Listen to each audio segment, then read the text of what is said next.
is QTV News and I am Mamudu Kajaga. We are coming to you live from our studios on Caraba Avenue. Thank you for joining us. And now we look at the main news headlines. After a closed-door meeting with President Barrow, the Secretary General of the Organization of Islamic Cooperation has declared that all 57 OIC member states are in full support of Gambia's candidature for hosting the OIC summit. The Day of the African Child was commemorated on Thursday by the National Association of Early Childhood Educators, the Gambia, to honor children who participated in the Soweto uprising in 1976. 26 Nigerian students from the National Institute for Security Studies, NISS, are in the country for a week-long study tour on climate change and conflict studies. Today, the 17th of June, is the World Day to Combat Desertification and Drought, commemorated to raise awareness of the presence and impact of desertification and drought. In international news, the Cabo Verdean delegation to the ECOWAS Parliament said theirs remains a free and democratic country where the regular organization of free and transparent elections since 1991 has permitted them to achieve democratic and peaceful changes of government. Those were the main news headlines, and now the news in detail.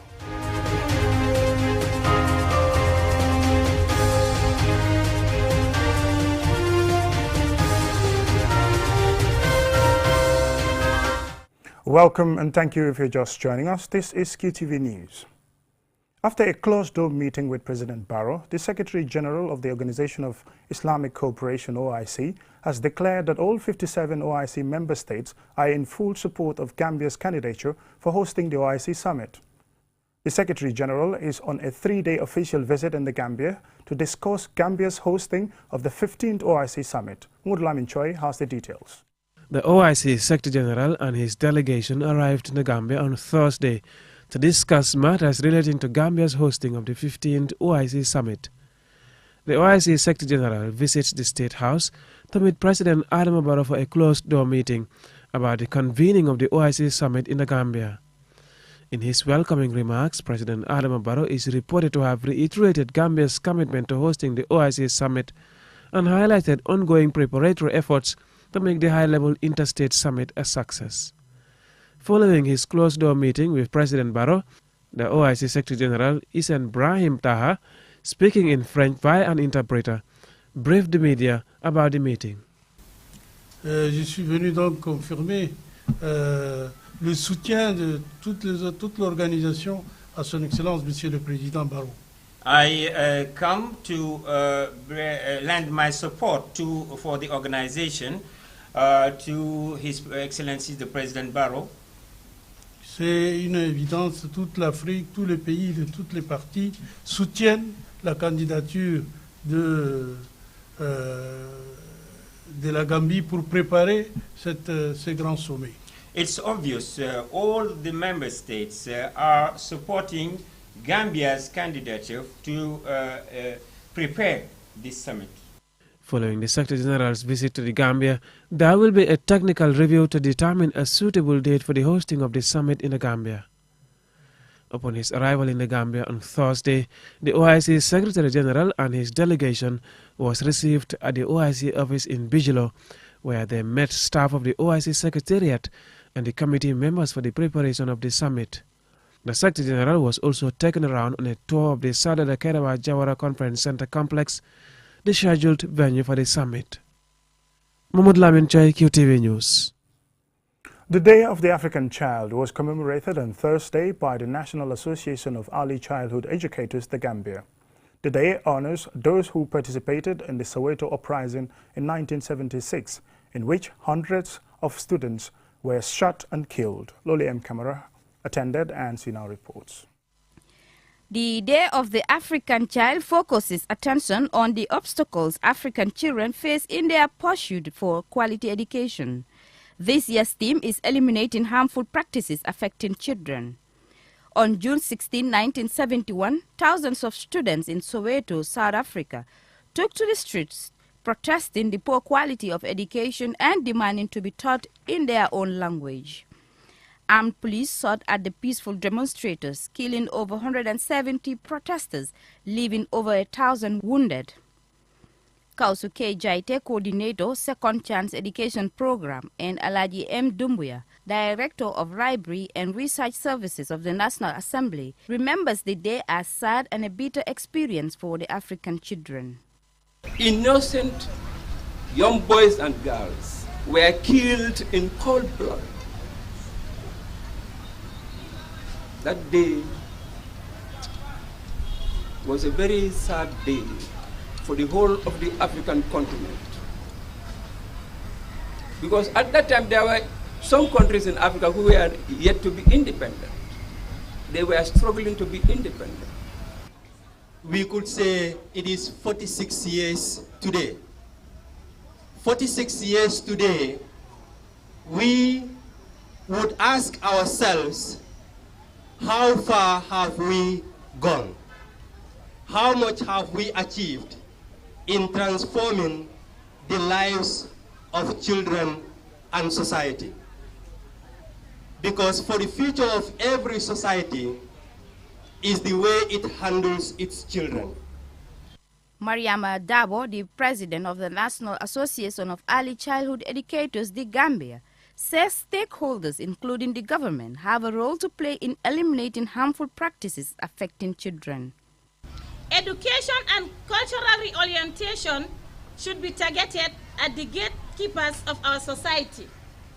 Educating our children will give them some form of impetus to resist these socio-cultural malaises meant to impede her from reaching her full potentials.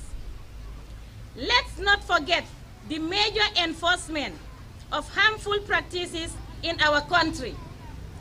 Educating our children will equip them with knowledge of challenging cultural practices that are harmful or legal.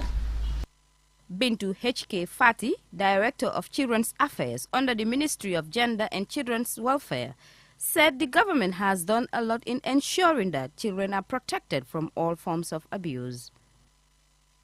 At the end of the commemoration, nursery school children presented poems and songs to remember their fellow children who lost their lives in the peaceful protest on June 16, 1971, in Soweto, South Africa.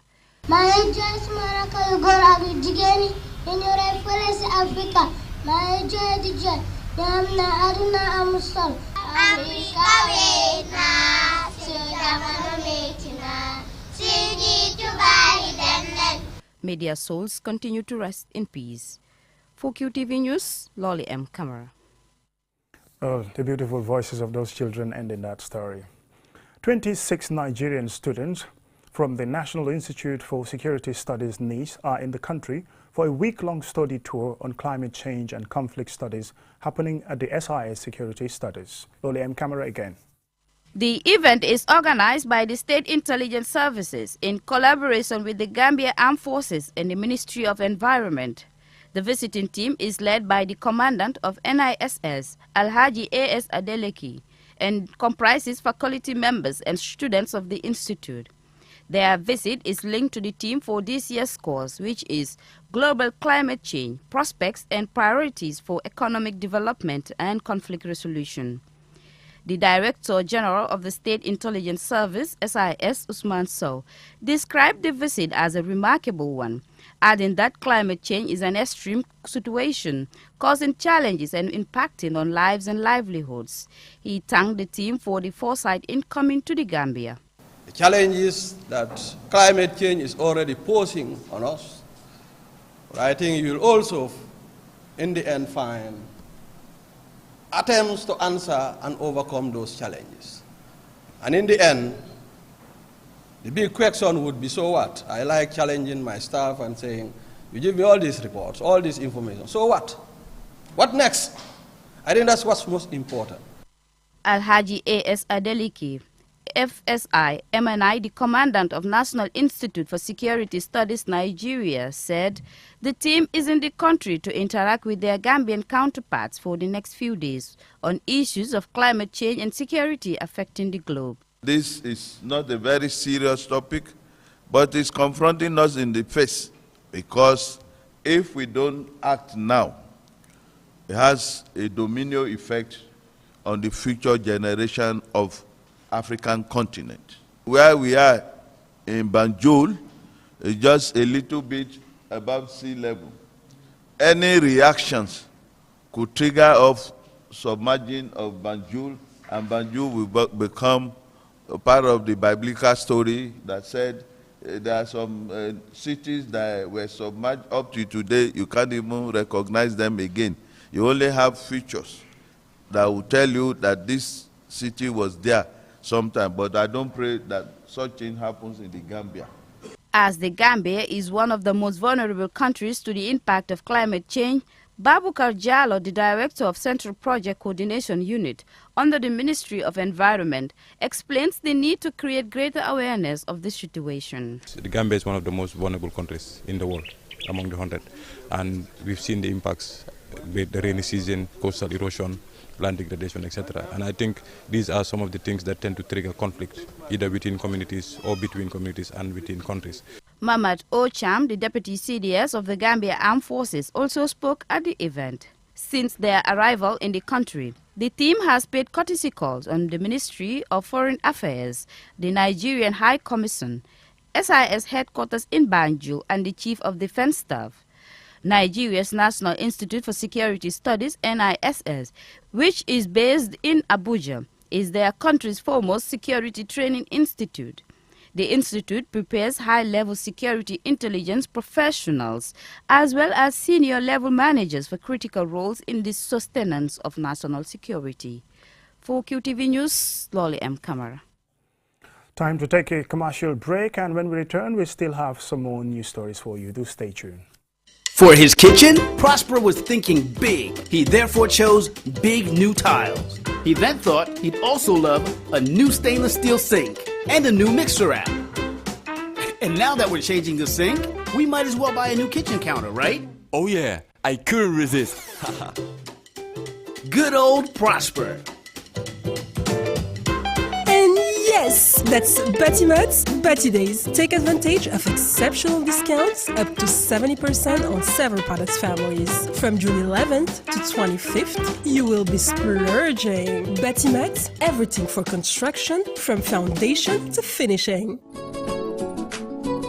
GRA, in partnership with the African Development Bank through its support for economic and financial governance TREE project to strengthen the domestic revenue mobilization for the Gambia, will on Monday, June 20th, launch the state-of-the-art ICT platform called Asikuda Wall, replacing the existing Asikuda Plus Plus by the Honorable Minister of Finance and Economic Affairs at the Revenue House in Banjul, followed by the inauguration of the GRA Revenue House Annex Office. Asikuda Wall has the following objectives: improve procedures in the customs administration, facilitate trade by shortening the turnaround for clearance, contribute to the overall customs revenue collection, promote interagency and regional cooperation, and support the provision of trade statistics for decision-making. The launching of the system will involve the go-live and the rollout of the transit module to 4 border posts: Amdalai, Farafenye, Basse and Jiboro. Stakeholders are duly notified and assured of a smooth migration without disruption.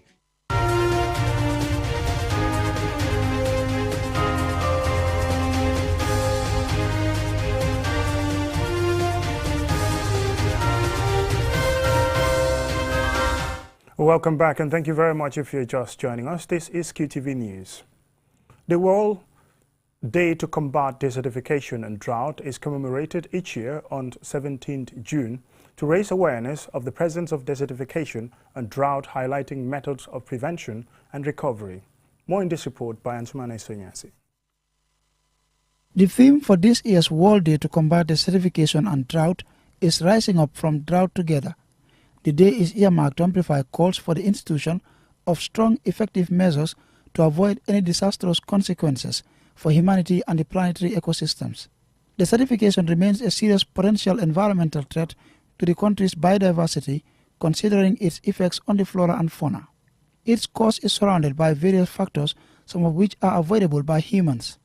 However, most eminent factors of desertification include farming, destruction of trees, climate change, deforestation, drought, and overgrazing. While countries all over the world, especially sub-Saharan Africa, continue to fight desertification by implementing programs to turn degraded land into healthy or fertile soil, the Gambia too has not been left behind. Though the Gambia is endowed with a small land area and a beautiful environment, which can be responsibly harnessed to extract raw materials and turn them into finished products for greater economic gains and the acquisition of important elements for human survival, the certification is said to have resulted in a loss of nearly 100,000 hectares of forested areas between 1998 and 2009. Reports indicate that almost half of the country's land area needs restoration. At the same time, over 40%, some 423,000 hectares, are still covered by forests. To combat the certification, the National Environment Agency drafted thematic assessment of capacity building needs in the areas of biological diversity, climate change, and the certification control conventions, which was launched in July 2003. And in a further show of commitment to tackle land degradation and the certification in the Gambia, the government in November 2000 launched the National Action Program to combat the certification. And in May 2016, launched the Action Against the Certification, which will help improve landscapes in the north of the country. The aim is to galvanize national and international support in the fight against desertification and empower rural communities to sustainably manage the country's natural resources. Each year, the world loses 12 million hectares of land, enough to produce 20 million tons of food grains due to overexploitation and climatic variations. Since intense modern agricultural practices have become the vogue, humankind has lost 2,000 million hectares of productive land. For example, impoverished dry land communities in the Sahel and the Horn of Africa are experiencing high levels of chronic malnutrition, hunger, child mortality and migration in an environment that is at risk of being degraded beyond repair. To fight this menace, groups and communities have to work together to convert arid, semi-arid and dry subhumid land into fertile soil. Answane Sonyasi for KTV News. The West Africa Competitiveness Program, WACOM, on Wednesday held a sensitization forum with stakeholders in the horticultural sector, including local women gardeners, to discuss plans for the marketing of locally produced onions in the Gambia. More in this report by Ejibintu Drame. The convergence is aimed at discussing with stakeholders in the agricultural sector ways to improve and create a bigger market for onion production and other vegetables like chilies, sweet potatoes and tomatoes. Ngansa Toure, the WACOM project manager, says it is essential for women vegetable growers to know how to handle post-harvest crops for sustainable onion production in the country and reach bigger markets. The overall objective of WACOM is to ensure that Gambia is able to produce more onion, at least for import substitution, and then export. So if we want to export to the regional market or the international market, we should first be able to address the needs of the country. Farmers complained about the lack of market linkages for their onion produce. Bai E. Jabang, the executive director of the Trust Agency for Rural Development, Tarut, explains. All the horticultural production are coming from outside. The staggering 20% that we have in country, 10% of that is coming from Senegal. So we have a huge task. And that's why to come up with this idea of having Gambia become food self-sufficient in terms of horticultural production is a gigantic task. Ali Jawo, Regional Agriculture Director for the Central River Region, says onions are important in our diet and have become an important cash crop, adding that in the region, bumper harvests are made, but the majority are not sold. He states that implementing the project will address the challenges in the onion value chain, specifically in the hospitality industry. Manfred Bojang, Program Coordinator for United Purpose, had this to say. Are we ready to produce more in terms of quality, in terms of quantity, in terms of price, yeah? In terms of sustainability, in terms of reliability? We also need to ask ourselves as we deliberate about the market. Malaming Drame, a national horticulture value chain specialist for the UNIDO WACOM project, says he is optimistic that the aim of the project will be attained if the women farmers abide by international standards. They can produce the crop, they know how to grow it, but the last part, which is the harvesting and post-harvest handling, which they lack, the onions are not well cured, they are not graded, they are not standardized, they are not bagged, they are not level. All these projects will take care of that. As I mentioned earlier on, we are going to build stores and we are going to provide All the 120 gardens that we are working with will provide them with skills. Weighing has not been a culture in the farming community. They sell to Jendanjai, they fill the bags anyhow, so we'll introduce the culture of weighing. Wakom in the Gambia is implemented by the United Nations Industrial Development Organization, UNIDO, in collaboration with United Purpose, and aims to support the Gambia in developing the horticultural value chain and the horticultural sector at large. This is their 3-year project targeting women-led vegetable growers in the country's 5 agricultural regions. Ajibintu Drame, QTV News. Well, that story by Ajibintu Drame now takes us to international news.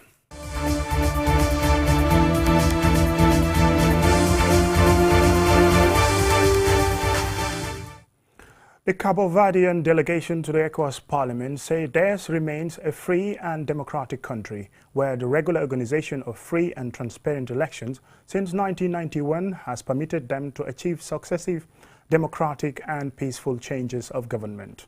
However, as Aliou Cissé reports, Guinea-Bissau, on the other hand, is dealing with political and institutional challenges. On Friday, the ECOWAS Parliament received more country situation reports, this time from Cabo Verde, Guinea-Bissau, Senegal and Liberia. Honorable Rosa Rocha, a member of the Cabo Verde delegation, reported that despite enjoying a stable political atmosphere, it should be noted that the Cabo Verde is currently experiencing a period of cohabitation between the President of the Republic and the government, who come from different political camps due to its configuration of the semi-presidential regime, also called a mixed parliamentary regime.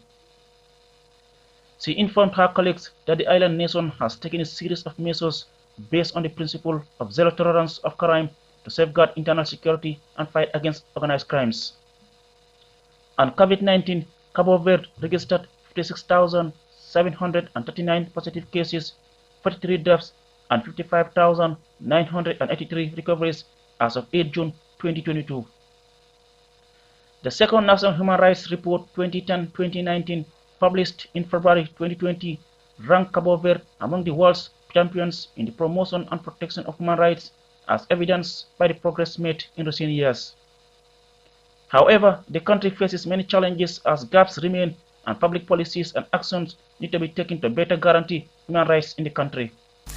The absence of attacks on journalists and freedom of the press guaranteed by the Constitution of the Republic make Cabo Verde a country where the last defamation case dates back to 2002. Honorable Aimé Assine, head of Senegal's delegation to the ECOWAS Parliament, said the political situation in Senegal is stable. Despite the political differences and tensions perceived between the parties, as in any representative democracy, the state is in charge. Karamo Kamara, a member of the Guinea-Bissau delegation, said his country between December 2021 and May 2022 went through political and institutional challenges, including the armed attack on the government palace and the dissolution of the Guinea-Bissau parliament by the president on 16th May. Some civilians and senior military officers have been arrested as part of an investigation by the Attorney General's Department, causing a commotion among Guinea-Bissau's political class and civil society, some of whom disapprove of the detention procedure. At the approval of the ECOWAS heads of state and government, forces from various countries, including Senegal, Togo, and Nigeria, have been stationed in Guinea-Bissau since mid-May this year. The 12-month mandate of the mission is to support the country's defense and security forces to ensure the security of the president, appointed officials, and citizens of Guinea-Bissau. Honorable Steve Jogbo Hamadou Zeko, on behalf of the Liberian delegation, reported that the Liberia's security situation is relatively fragile. Crimes against persons and properties are all on the rise. However, he said Liberia has made significant gains in guaranteeing equal social opportunities and protection under law and freedom of speech and expression. While scrutinizing the reports, members strongly condemned the dissolution of the Guinea-Bissau parliament while calling for the immediate reinstatement of the parliament. But the Bissau delegation clarifies that the constitution gives the president such powers. Nonetheless, it says it is only the legislative aspect which has stopped, but representation and oversight functions continue through the standing committees until election is conducted in December. Reporting for QTV News from Abuja, Nigeria, I am Aliou Cissé. Well, that's all we have time for. Thank you very much for watching. Join us tomorrow for more news and have a pleasant night. Bye.